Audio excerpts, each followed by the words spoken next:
Ladies and gentlemen, welcome back to the Rufus Rundown. Today we have a soccer or football related podcast coming at Football. you. What we're going to call football. I welcome in Andrew DeMello. Andrew featured on a podcast that I had earlier, but I had issues trying to, edit it and export the file and everything. It turned messy. So we lost a lot of good content there, but Andrew's back. He's ready to go. I'm happy to have him. I know he's happy to be here. So Andrew, say what's up to the people. How we doing, everybody? So that's the mellow. We're going to get into, obviously, the Bundesliga is back. So, I mean, a lot of football fans around the world are all happy. I think the Bundesliga ratings just like within that one day on Fox Sports. So I think it was like, I saw they increased by 700%. It was something ridiculous. Like it was like their TV ratings.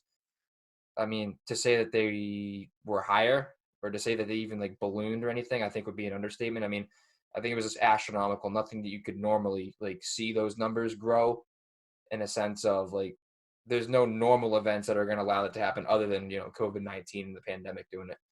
So Yeah. it felt amazing for me to be able to watch like this live sports in general. I know I ordered the Gaethje fight, Gaethje Ferguson. I watched that. I Mhm. watched some of the other UFC fights and stuff.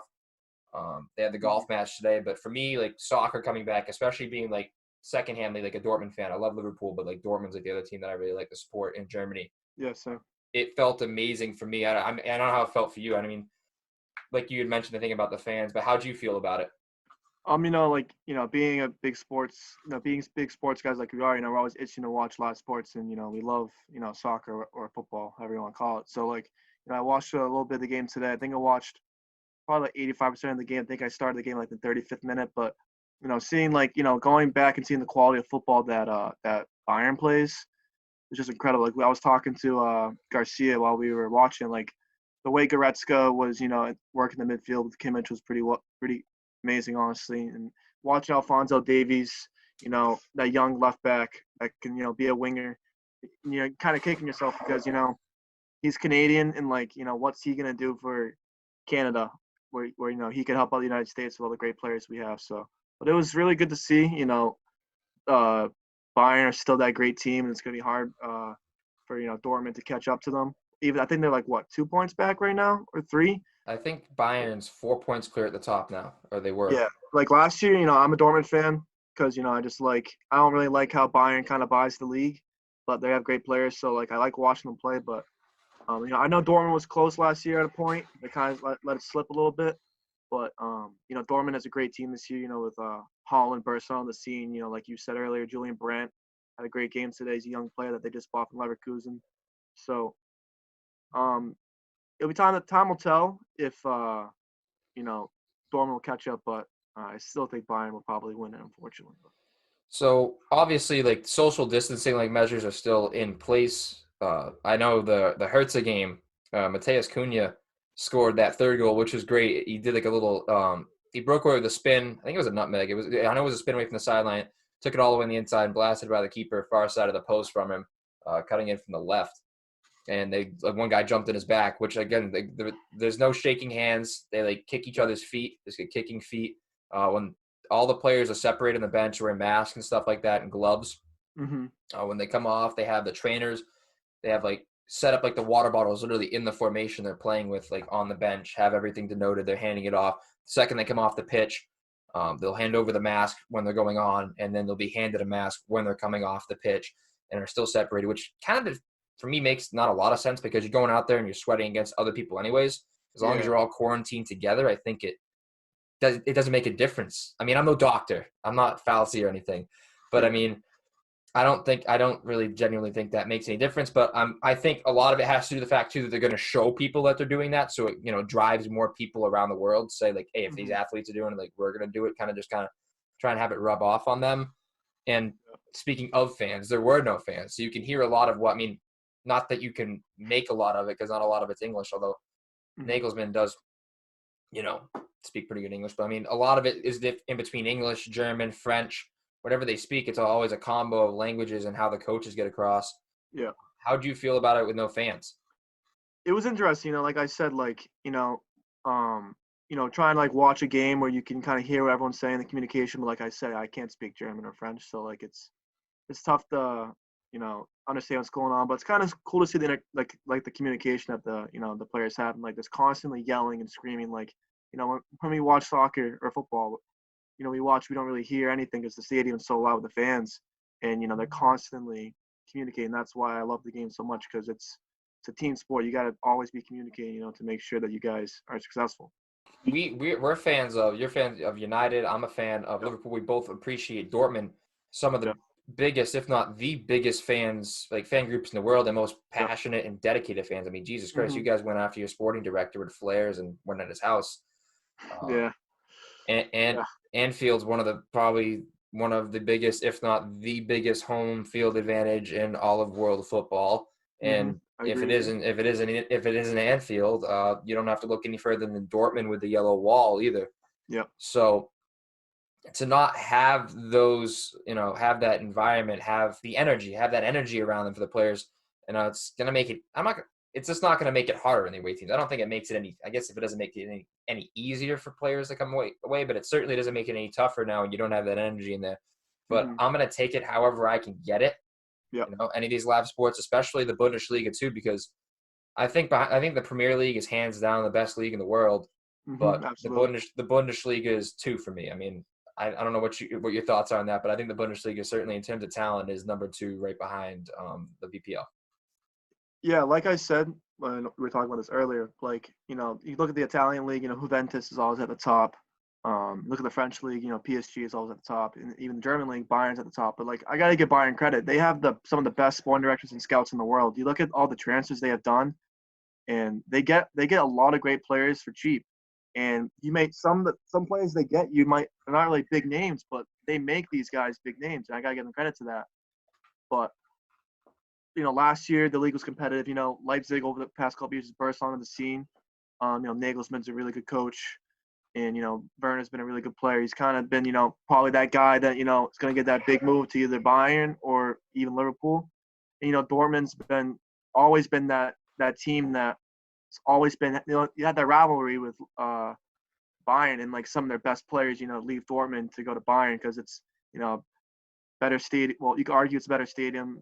They probably get more money, more brand exposure, and they're winning more. So I kind of like the rivalry between them, but like overall, like I'm really excited that Dortmund's getting better and better because I like Dortmund a lot.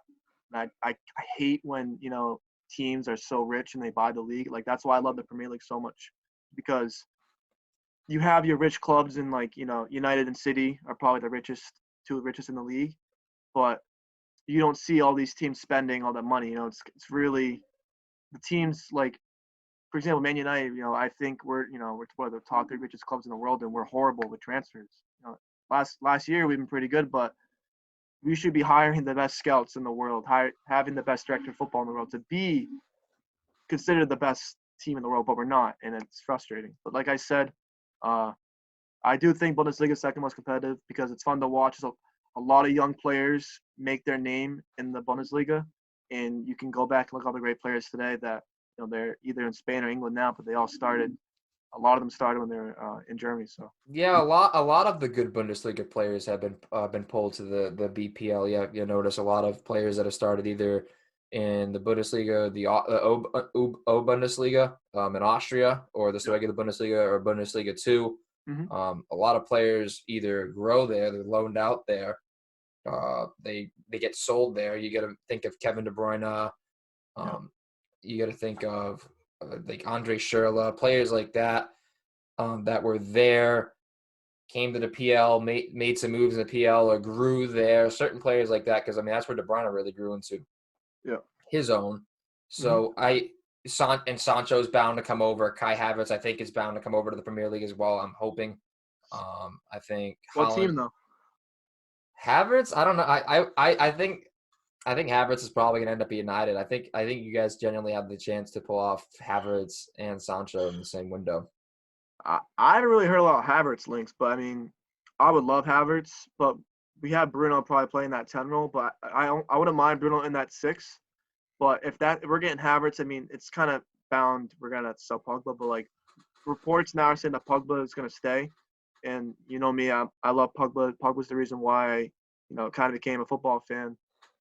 as much as I am right now as my favorite player, but no team wants to pay his wages. And Man United, we want a lot of money for him, and no team has that money right now, especially with COVID-19. So I love Havertz, but Sancho, I want Sancho so bad, but right now it's hearing that reports are off, so I'm a little upset, but we'll see. I think one thing that's really interesting now with world football is that with how money and everything is going to go with COVID-19, especially after the fact, I think you know how in FIFA you can do the FIFA like the player swap deals, and we've seen recently with the João Cancelo deal with Danilo and the player Yeah, swaps with player and cash. strange one. I think a lot more are going to come of not maybe blockbuster style. It's not going to be these big like trades that the MLB makes or the NBA makes, like blockbuster deals, but I think there's genuinely going to be like you already have links now to Semedo I think it's just Semedo and then or Pjanic and the Shiglio, right? Desailly, yeah. But Yeah. then I So heard Rakitic was part of the deal too, which I wouldn't be surprised because I know Rakitic wants out. I heard Pjanic hasn't really been that good for Juventus, so like maybe a center mid swap would be ideal, but I don't think Rakitic gets in that team at all. I think he's on a decline. But yeah, I was trying to work out exactly because like I was saying it back to myself there, it just wasn't making sense in my head. I'm like, why is DeShiglio and Pjanic going just for strictly Semedo? I don't think he's that good. yeah, Um, but I mean, I think that's going to be one interesting thing. It's going to be a video that I do on its own, breaking down how you might see like world football kind of start to do blockbuster style trades, especially after COVID-19, because teams don't have a lot of money. So you might see like a team like I don't know, like say a Brighton or a League Two team. You might see them. It's gonna be mhm, tough. I mean, players are gonna take any money they can because they're going without pay now. Some of them, some are still getting paid their contracts. I'm sure, but say like a League Two team that is breaking on the up and is about to get promoted, yeah, and their best players like 23 years old in their prime. Team wants them, but they don't want to just take the money in and rebuild. mhm, So say for example I don't know. Jude Bellingham. Let's say Jude Bellingham's in his prime. We'll use Jude Bellingham as the example. yeah, okay, And he's coming up. He's a prime player. He's 23 years old. And Greenwood's still 19 for you guys. yeah, They're not just going to take all that money for Bellingham because, they're still trying to break even. So exactly, they might but they're breaking even with the way they're playing and they're still going to be able to build money, but they're not going to take that money in because they're going to have to still disperse it and they're not going to be able to buy players with that money. So what they might do is they might take 10 million and Greenwood. They might take Greenwood and Lingard. I'm saying like I'm not going to say yeah, value yeah, of no, players, but they might take a young player like or a player like Lingard with his wages off their hands, or Man United might eat a chunk of their wages and stuff. It's going to be, I think it could be very similar to the way we do it over here over the pond with a yeah, lot of deals in our sports, which I think will be very interesting and very cool for that culture kind of to merge together in a way to kind of combat how everything's gone crazy with COVID-19. So, like I said, the social distancing and everything was in place. So a lot of the leagues now, um, it's gonna relate to I think U.S. sports and stuff. I think it's great for everybody and for all sports because all of them are gonna be to understand how is Germany doing this? How is the Bundesliga doing all this, handling this business, and making it work and keeping it safe for everybody. Once the more of these services, of these teams, of these leagues, sports, being able to commit to it and commit to plans and keeping everybody safe, the more likely we are going to be able to see a lot more sports, open the doors and restart again. And I'm thinking eventually by September, they've even said like maybe you don't sell all of your tickets, you sell 30 of your tickets and you're able to safely disperse people throughout the stadium and stuff. There's going to be plenty of ways I think they're able to do it. But right now, obviously, the main focus is just keeping everybody as safe as possible. Charlie Baker will be talking about it tomorrow, so probably after or around the time when this podcast drops. yeah, But the MLS is expected back at the earliest June 8th. Some states have already opened up to sports in the U.S. La Liga back June 20th, and the BPL, of course, is back on June 12th, which for me is huge because yeah, especially for you, yeah, I want to see not only and we don't and they're not playing at neutral sites too. So even if there aren't any fans there, we're still going to get to see the Hendo Shuffle at Anfield. So I'm pretty happy about that. I don't know how they're going to pull off the Champions League, and I'm not sure if they will, if they can mhm, really pull off the Champions League, yeah, well, which is a shame. mhm, But if we can still get some of these leagues finished up, that's going to be a huge plus. yeah, So one of the things for me that I didn't miss much with football coming back is VAR, and it appeared in 3 different games. So the Freiburg game was 1-1 late with Leipzig, which, by the way, Leipzig absolutely dominated. But still, like Freiburg, I'm referring to the term as FIFA them because I think they controlled 61% of the possession. I'll look up the stats right now. Yeah, Leipzig had 61% possession, 19 shots, 9 on target. Freiburg had 4 shots, 2 on target, and 39% possession. So we'll leave it at that there. And Freiburg were able to had the most flukiest goal early. Yusuf Poulsen came back with a header late, like around the 80th minute mark. Yeah. Got him back equal. Then in the 90th minute, Freiburg had an actually really well orchestrated free kick. Header came back into the middle. Guy finished it off, put it home. Arguably, offsides, onsides. It was a tough call. It was close. It wasn't clear cut, which again, it's supposed to be clear cut for me. I mean, for VAR, if you could, it's like every other sport. You can find something wrong with every play at any specific given time. Was it clearly the wrong call? And again, the same thing happened against Bayern. That Mueller goal should have counted right off the bat. It didn't affect the game for them because it was against Union Berlin. But another big game against, say, a Dortmund or say a Wolfsburg or Bayer Leverkusen, that's going to play a bigger part. And I still think VAR is something that needs to be fixed in world football as a whole. I don't know what your thoughts are on that. So I like the whole idea of VR. I think what Europe the football community with VR needs to adapt how the Americans use technology in their sports in terms of reviewing calls or whatever. For example, VAR is great. You should win the right way and you should lose the right way. So I just think it takes way too long for them to make calls, and they make calls on some of the silliest things. I think they need to realize that they should only be making calls on goals and not whether someone really got fouled or not. I don't know. That's just me. Well, it shouldn't be left up to interpretation. It's the same thing I see in the NFL. I was like, you can't have flags on pass interference. You can't. I mean, you can't review pass interference. Did he interfere with it or did he not interfere? There's step it's almost like the box and whisker plot thing. Like, yes, proceed to here. No, all right, that's it. Leave it. Mm-hmm. That's the way I see it. And a lot of the stuff they're reviewing in soccer, I mean, it takes so long because they're going back 8 minutes. I remember when against Liverpool, when Origi was fouled in the build-up and went all the way back, and Man United, they drew that game. And everybody from Liverpool was up in arms about it. First of all, Origi flopped with that one. He didn't even grab the right leg. It wasn't even that bad of a foul. I don't even know if I'd call it a foul. And even if it was a foul, it had nothing to do with the build-up of that play or anything at all. That goal is getting scored regardless whether he's fouled or not. And they were actually looking at that. Now the Trent handball and that all another thing. I don't think it was a handball on Trent, but that's another story. But for me, the specific one to look at is Origi. There is no way, shape, or form that should be getting looked at in that moment for that goal, and yet it slowed down the game to a screeching halt, which has got to be frustrating for you guys because it gives us even more momentum. And then the call nothing even happens with the call, just waste time. So say we're catching momentum at the end of the first half and we get 3 or 4 extra added minutes of injury time or 5 minutes of injury time. We score another goal in those 5 minutes. You should be pissed because you know where that came from? That came from a call that didn't even really need to be looked at. So I think you're absolutely right with that. They need to look into it in the sense of how we look at it. And even we're kind of screwed up with it at times, like I said, maybe the NFL. But, the NBA looks at it. Did he get the shot off in time? Did it come out of his hand? Like the frame-by-frame picture, stuff like that. Hey, was the guy on or offsides? And not like this fingertip armpit stuff with the Firmino goal. See, that's the stuff I can't take that either. Like if he's off by a centimeter, give the goal. Like it's if it's a drastic difference, if he's offsides by maybe his leg, absolutely no goal. Because he has a step advantage, that's the whole point. Or if he has an arm in front of him and he's leaning, if it impacts the goal. But if the guy's fingertips in front of him, the ball's at his foot anyways, and it's a tap in, it's a freaking tramp goal. What difference does it make? His finger wasn't him. If a guy had a finger advantage, it ain't gonna do anything for him. And also with the BPL, when you're watching, I watch every Saturday and Sunday, obviously.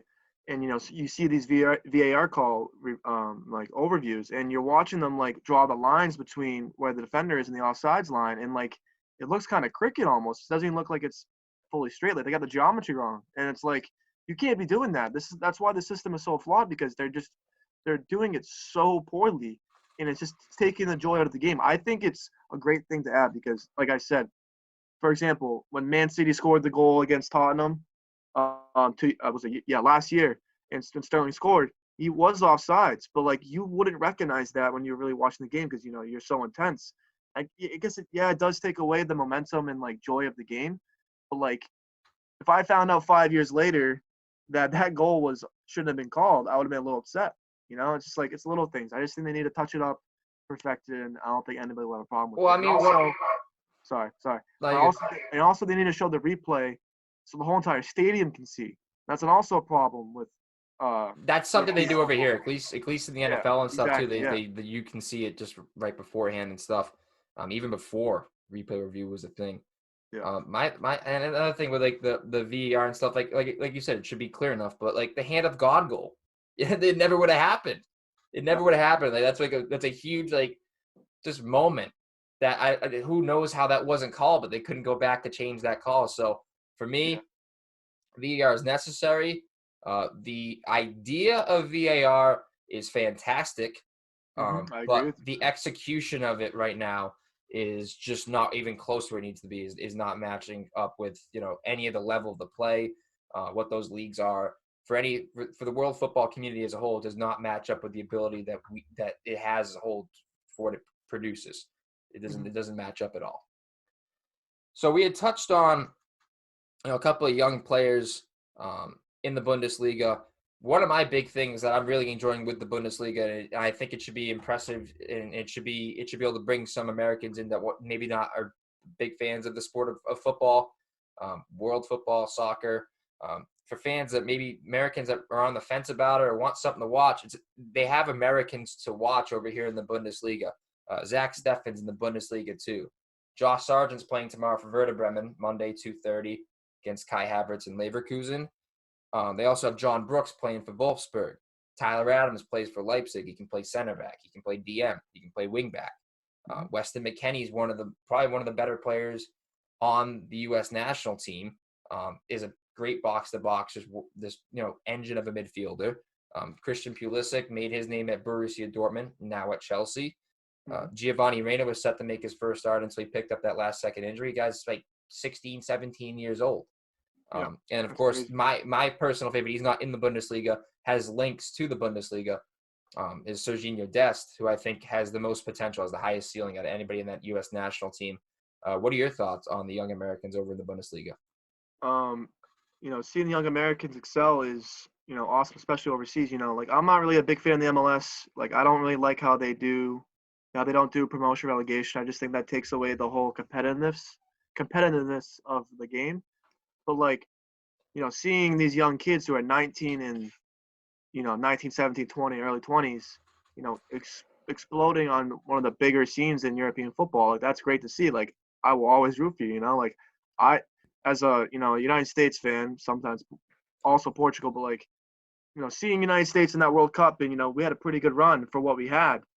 Seeing all this potential that we have coming up, it's making me really excited for the future. I just want to make sure we execute it right, and the players, they stay fit, they don't pick up injuries, and they keep performing to the highest of their abilities. So make sure we get a good run. I think that's one of the problems. I think injuries have been a little bit of a problem. They haven't really been able to consistently get a healthy team together for these qualifiers. Yeah. What really screams out to me is the fact of how young these guys are, 20, 21. They're going to hit their primes 26, 27, 28, right when 2026 comes around. And it just so happens that World Cup is going to be in America. I'm not saying we're going to win the thing, but with the potential that we have with these kids here, between Dest, like I said, McKennie, Adams, Timothy Weah, John Brooks will be gone by then, but Zach Steffen, all these guys are going to be in their prime. Like Zach Steffen's set to be the Man City #2 next year. Like I said, Pulisic's going to be a very, very consistent producer, I think, for Chelsea next year because he even was fantastic when he was healthy this year. Dest is possibly going to make a move to Tottenham, to Bayern, or to Barcelona. If Hakimi isn't moved, depending on what Real do with Hakimi between them and Dortmund, I would love to see Serginho Dest at Borussia Dortmund in that wingback role. What are your thoughts on that? So me and Jake were actually talking about this the other day. Shout out Jake if you're watching. But like we were talking about how like Real Madrid's kind of been declining, since Zidane's came back, Ronaldo's been leaving, and like we were talking about how Carvajal's kind of been on that decline, and same with Marcelo. So and Hakimi has been one of the best right backs in the world probably this year. And, they're gonna get him back. Serginho Dest can learn a lot from the young players at Dortmund. Pulisic could probably reach out to him. Tell him the ins and outs of how to be successful there. And I think the Bundesliga is a great, it's like a young factory for young football players to excel. So I would love to see him at Dortmund. I think him to go to Barcelona is a little too. I think he's too young right now, a little too early to take that jump from the Dutch league right to La Liga. I don't know. That's just me, but I think the perfect move for him would be right to go to Dortmund. Yeah, I think the perfect move would be Dortmund too. I guess De Jong made the jump too, but Serginho Dest, as good as he is, he's not Frankie De Jong. Yeah, no. And you had mentioned Alphonso Davies before. I think Alphonso Davies is a fantastic left back. Yep. Hirving Lozano obviously plays for Napoli now, but he started off in the Dutch league with PSV as well. Yep. Davies being Canadian, all these young Americans, making a name for themselves overseas, and then Lozano obviously being from Mexico. One thing that I've always wanted is a North American Super League. Why can't Mexico, the U.S., and Canada have a combined league with relegation? It for me, it just doesn't make any. I feel like the amount of the productivity, the product would be way more marketable. I think you're honestly right. Well, I didn't really think about that, honestly. That's actually a really good idea, man. The level of play, if you combine between Mexico, Canada, and the U.S., you have so much more talent over there. You'd have people willing to come. You'd be able to teams like the Galaxy and stuff. You'd be able to afford more because it's more marketable. Yep. Like I said, I'm gonna have this week in MLS. Eli Lesser, he's gonna be coming on this week. I'm gonna discuss the same thing with him and where his thoughts are on that. Because if you had relegation and stuff, like people don't understand, the playoffs and stuff. Even Zlatan Ibrahimovic has ripped the playoffs and everything when he was here. One of the reasons why I went back to Milan, he didn't retire with the LA Galaxy, even though he was tearing up the league. Yeah. Guys like Carlos Vela wouldn't be running the league. You'd have other guys running the league. Exactly. Inter Miami's coming. The U.S. still is on the rise of places guys want to go. Not in the prime of their career, obviously, but Gareth Bale's talked about how it's even more intriguing to come over here and stuff like that. So I think all signs are pointing forward to the beautiful game growing in the U.S. And also, like I said, 2026 is lined up for all these guys to be in their prime, if they can all hit their potential, which they all won't, but we'll be able to find other players that I think can fill in very fine. But, there's been great. Tim Howard is obviously great. I think he's a legendary goalkeeper. Tim Howard's on his own level, but Zach Steffen's a very good young goalkeeper. Dest is great. You can name Clint Dempsey. You can name Landon Donovan. Michael Bradley's always been an average American, but God, don't get me started on Michael Bradley right now, man. I think but like he's still been one of the more consistent, even though he's consistently bad, consistent Americans in that team. So you're going to be looking at guys like McKennie, who's already better than Pulisic, who's already just a better player. Alejandro Bedoya, even though he doesn't play overseas, still a solid player. Darlington Nagbe still a solid players. But they're not going to be in their primes by then. But I still think a lot of these young kids have so much room to grow.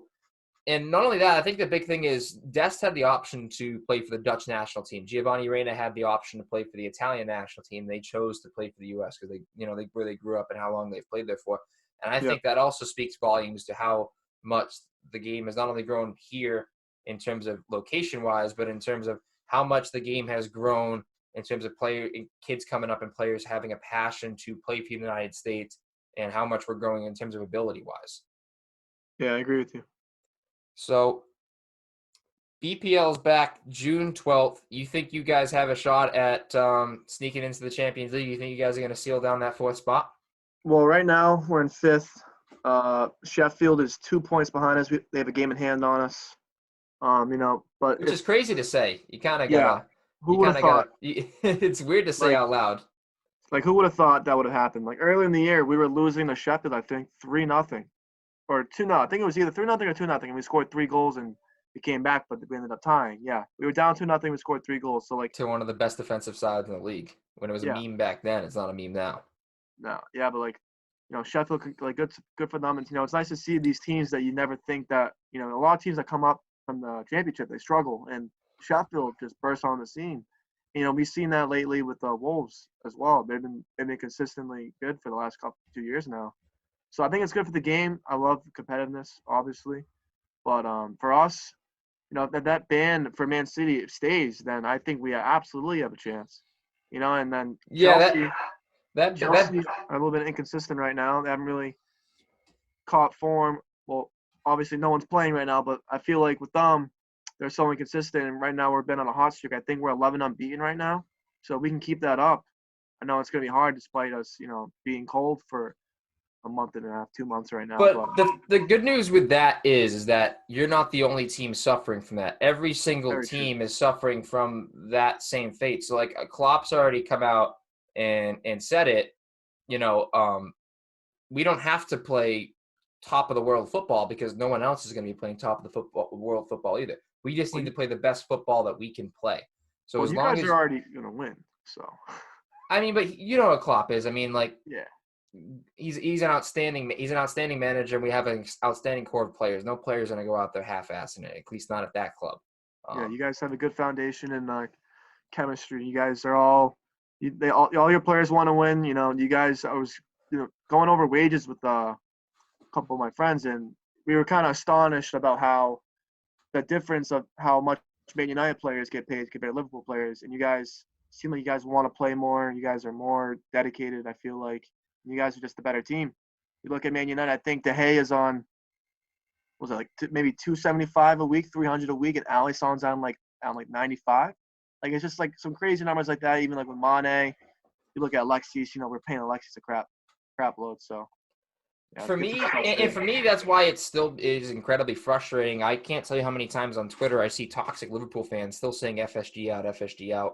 Oh, they're not going to buy so and so. They're not going to buy so and so. I come from a different bias because I've watched them run the Red Sox, get them four World Series rings. So I have a totally different bias, and now they've won the Champions League with Liverpool once they brought Klopp in. There's been nothing but success for them. They're thinking about buying Rangers too, which for me would be huge if they bought Rangers, because think of that. We have our own professional youth squad. We could just loan out all our players to Rangers. Gerrard would coach them up. Oh, by the way, when Klopp leaves, then we can just bring Gerrard from Rangers. So that's the big rumor right now. But I think Klopp signed like a 5-year extension. Klopp's gonna be here for a while. I don't know how long Gerrard plans staying at Rangers. Yeah. But if FSG buys him and dishes him out a little more cash, the manager, and wait until give him all his experience, work under Klopp, get tips from Klopp, work with him in the offseason, do the training camps together and stuff because it's close enough. Yeah. I think that'd be really good. Obviously, it'd be good for the growth of players. Say like a Pedro Chirivella or Harvey Elliott. All these young guys aren't going to see a lot of first-team time for a while. Let them go play over there. They're going to see a lot of first-team time there. They're really going to grow.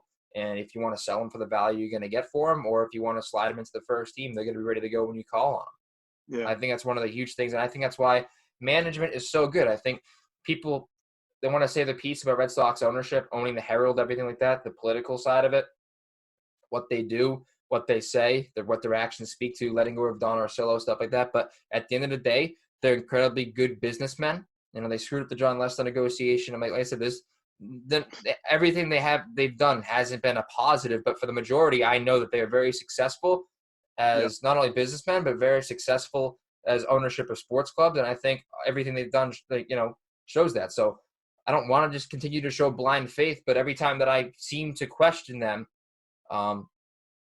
it seems to come back and bite me because, and gladfully and thankfully so, they proved me wrong, and I will take it every day of the week and twice on Sunday. FSG as the ownership of my sports clubs, because it just goes to show you throughout the rest of no matter what rule changes there are, no matter what COVID and all this stuff goes through, at the end of the day, it's going to be good management and not even the most talented players. I was talking to people before.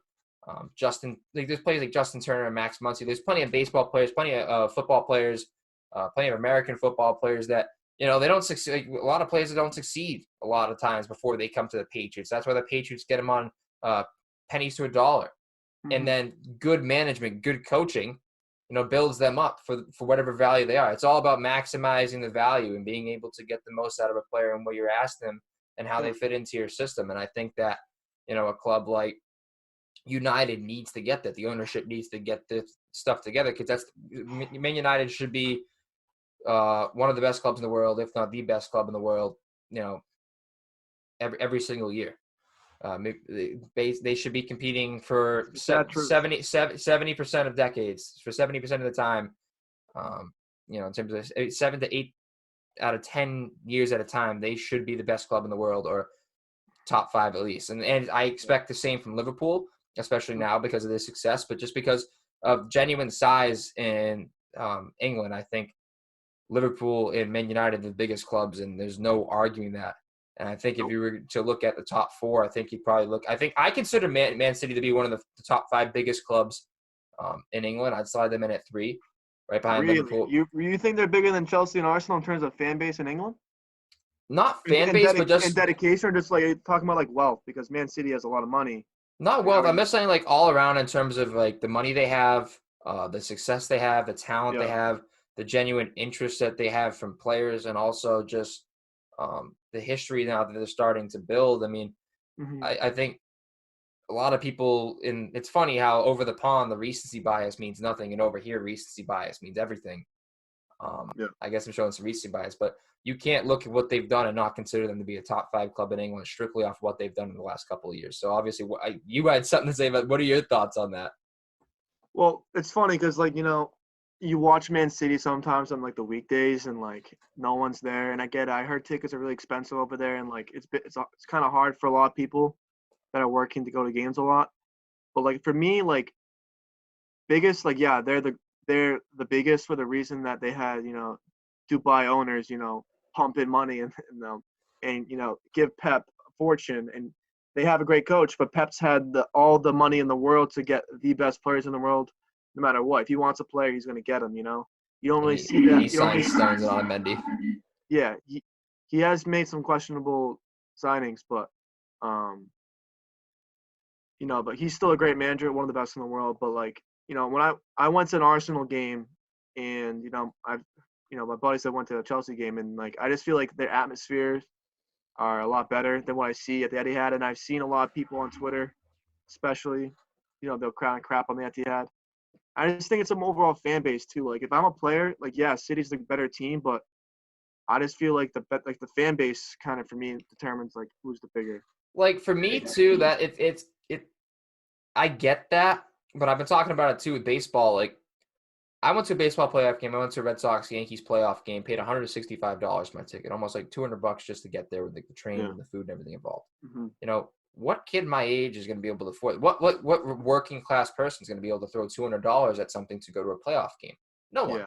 So it's a bunch of rich old people. The environment at the Red Sox-Yankees playoff game, even the year where they won the World Series, was terrible. It was quiet. It was more quiet than an April 17th game I went to between them and the Blue Jays. 2-1, freezing cold. But I'll tell you what, we're out in the right field bleachers right underneath where the grandstand comes down. People were out there drinking, screaming, hollering, having fun, singing Sweet Caroline. You come around to Fenway in the playoff time, it was not like that. The atmosphere was different. And I've asked, why wouldn't they go to go to Dorchester, go to Southie, and go, all right, we got 1,500 tickets behind the away team dugout. They're $50 for you guys. Select your families. They stay within your family. These sets of season tickets, you have to apply for them. People have to vouch for you. You have to get signatures, basically, as to why your Red Sox dedication. I'm like the biggest Red Sox fans, kind of like the cop end, like how Man United has theirs, the Sir Alex Ferguson stand, all those people like with their home fans and stuff. Yeah. Why can't baseball and American sports do that? And the same thing with the Etihad. Why wouldn't the Etihad lower their ticket prices to bring more of an app? They obviously have enough money. They obviously have a ton of money, and they're bringing money in from all kinds of different places. Why wouldn't you lower ticket prices to bring more of an atmosphere and add that element to you, as opposed to trying to maximize your profits? Well, yeah, it's tough for the MLB because there's 162 games. Well, there's 81 games at home, 81 games in a home season. So like your atmosphere, like compared to like a lot of the teams in the MLB, I think the Red Sox and the Cubs are some of the two teams that are always Wrigley Field and Fenway are always packed, always. And like, yeah, the atmosphere is nice for like the big games, like the rivalry games, whether it's for example Dodgers, Giants, Red Sox, Yankees. Like atmospheres like that are essential. But like if it's playoffs, yeah, I agree with you. I think the clubs or teams should kind of give an incentive for fans that are diehards who can't afford it. Because like I'm a diehard Sox fan too, and I love to go to Game 7 of the World Series if there was at Fenway. But yeah, you'd have to sell a vital organ to be able to go to go to Red Sox playoff game that late in the season. I mean, the ALDS was enough for me, and then I looked at Yeah. CS tickets, it jumps like $400, $500. Like I said, I relate It's that to crazy. exactly with Man City, and I'll be interested to see how Newcastle handle it because Newcastle is one of the most historic, one of the biggest clubs in the EPL too. I'm not going to say the top 5, but they're definitely. I think Newcastle is definitely a top, Yeah. 10 top 10 club in Yeah. Absolutely. English football history. And now they're going to have, allegedly have this takeover coming in. So we'll see how that goes, and we'll see how they handle it, and if it's similar to Man City, and if they have similar success to Man City. Um, Hmm. I think it adds an element. I think it's impressive, but then you got to look at a side like Sheffield. It doesn't matter how much money you're bringing in. If you don't have good management, and it goes through all sports, if you don't have good ownership, you don't have good management, it's not going to make the difference. If the right people up top aren't the right places, being able to coach, being able to get the most out of players, understanding analytics, understanding scouting, if you don't have the best of the best in those areas, you're never going to be able to pull in the best of the best in terms of players. You might get one or two, but they're not going to gel. They're not going to do certain things right for you. You need to be able to, from the top down, be able to look yourself in the mirror and know that you are the best. It doesn't matter how much money you have. The money can buy those best people, but you need to be able to evaluate the sense of what is worth spending this much money on. And I Hmm. don't think a lot of people understand it. I think that they just understand, oh, we have money, or we're the Yankees or whatever. Listen, the Yankees are going to have the best scouting, the best this, the best that, because they can, not only because they can afford it, but because they have to go after it. You can throw money at a lot of problems in life outside of sports and stuff like that. It's not going to change anything the same way. You need to be Yeah. able to look at something and approach it from a fundamental and analytical standpoint, break it Mhm. down, and build upon it. Yeah. That's why kind of going to the NFL. I'm a little worried about Joe Burrow, because like Joe Burrow, great college football player, one of the best. He had one of the best seasons we've ever seen, and he's playing for the Bengals organization, probably one of the poorest organizations in the NFL. They have some of the worst scouts, and they really don't like to pay players that they deserve. So I'm kind of nervous for him to see how he's going to kind of adapt in that role where he's not going to be able to maybe not get those great players right away. It might take him a long time to get those players because they really aren't good at drafting players. I really can't name 5 great players of the Bengals the last 5 years that really burst on the scene. Coaching has been horrible. Everything around the Bengals is so poor that I'm just afraid for Joe Burrow to fail. Yeah, Kind and of going it's back to what you were saying. yeah, and it's going to hurt for Joe Burrow to adjust, and a guy like Tua Tagovailoa, to as far as we know, Brian Flores, it's going to be very positive for him. Jarrett Stidham in his second year, it's going to be positive for him as well. It's been positive for Josh Allen because Sean McDermott's a very serviceable head coach and has a very good system there. He may have struggled at first, but they didn't waver. They stuck to their system. They had faith in it. They approached it. They built upon it. I think what's impressive for them is you have to build a winning culture first before you can start, building, players and everything like that, and building up, money and different things. You need to have a culture set in place, no matter what sport it is. You need to have a culture set in place that players can get behind, players want to be in, because at that point, you're going to have to overpay for players. You're going to have to give them more money, more signing bonus. You're going to have to do certain things like that Yep. to be able to make them want to play there. And I think that's Mhm. what happened with United. United bring in Pogba, right? He's getting overpaid. Nobody wants to pay Pogba's wages. If they could build that place into if they could build United into a place where he can succeed, to be willing to pay that value for Pogba and his wages because he's performing up to his max potential. But I really like Ole, but who's to say that it's Ole's fault? Like I said, like I've been saying for a long time, I don't personally believe it's all on Ole. I think a lot of the sporting directors and a lot of everybody around them need to Yeah. step up their game too, because you bring in a guy like Daniel James for $60 million. I mean, I think that's overpaying for him. It's to see what he's done now. I think he's just a lot of. I think he could have a future, but I think that Yeah. still might have been overpaying for him. There's a lot of surrounding factors more than just a coach. It goes from the top down that really go into the functionality of a club. I think Arsenal are seeing it since Wenger left too. I think that's a big gap in skill happened there. I think Chelsea are going through it since Conte's left. Hmm. So like I said, it'd be interesting to see what Newcastle do. And as a Liverpool fan, I hope United does it, in all honesty, because I've compared it to Liverpool and New York in the past. It's just English football, world football is better when those two clubs are better, just like baseball is better when the Yankees and Red Sox are beating each other's brains in. All right, fair enough. That is all we have time for on the Rufus Rundown. I want to say thank you again to Andrew for joining me. Again, Thank you, man. apologize for the last time. where the file got all messed up and everything. But I'm glad we got this one in. And obviously, you know, with the Bundesliga being back, I wanted to bring you on and talk soccer. Like I said, I'm really happy live sports are back in general. So, you know, a little more content to go off of this time too. And I think this one went a lot smoother with the Zoom and everything too. It just looks a lot cleaner for me personally. So Yeah. I'm excited to be able to edit this, get this together, and post out the content bright early Monday morning. You check your podcast inbox on Apple, Spotify, whatever it may be. Anchor. I'll have it up on YouTube, little video pieces going out on Twitter too. So be sure to like and subscribe, all that good stuff. But for Andrew DeMello, myself, peace out, guys. Peace out. Bang.